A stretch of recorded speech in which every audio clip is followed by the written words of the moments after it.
Imaginez, décembre 1944. La Belgique est glaciale. Les forêts des Ardennes recouvertes de neige. On croit la guerre presque terminée.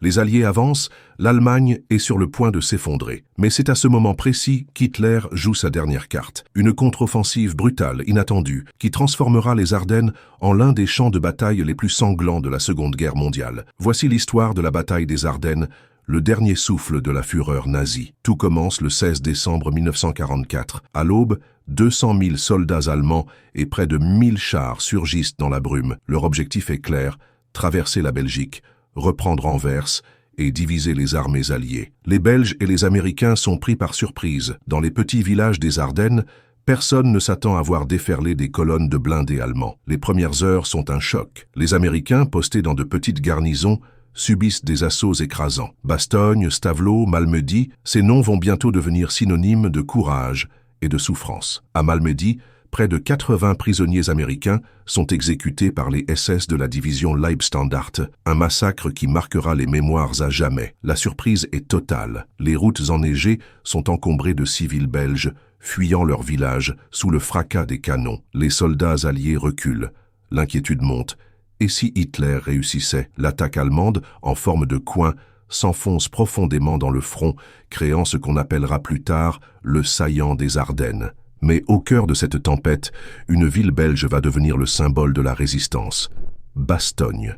Les parachutistes américains de la 100e division aéroportée, mal équipés, encerclés, résistent avec acharnement.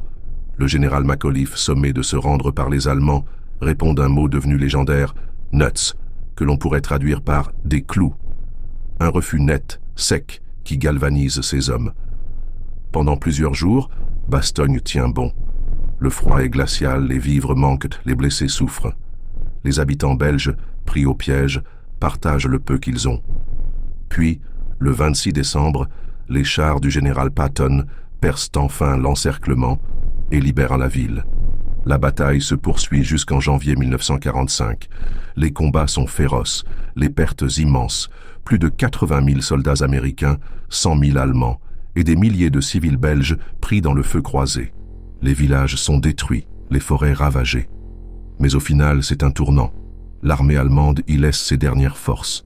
Après les Ardennes, Hitler ne pourra plus jamais reprendre l'initiative. Cette bataille, que certains appellent la dernière offensive d'Hitler, a marqué la Belgique à jamais. Dans chaque village des Ardennes, on trouve encore aujourd'hui des monuments, des musées, des témoignages. Elle rappelle que la liberté a un prix, et que ce prix a été payé dans le sang sous la neige, en plein hiver 1944.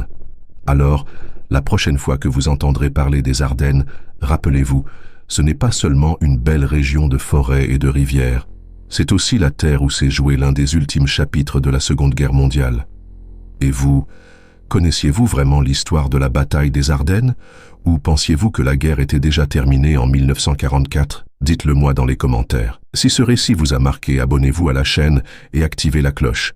Car ici, vous découvrirez chaque semaine les véritables coulisses de l'histoire.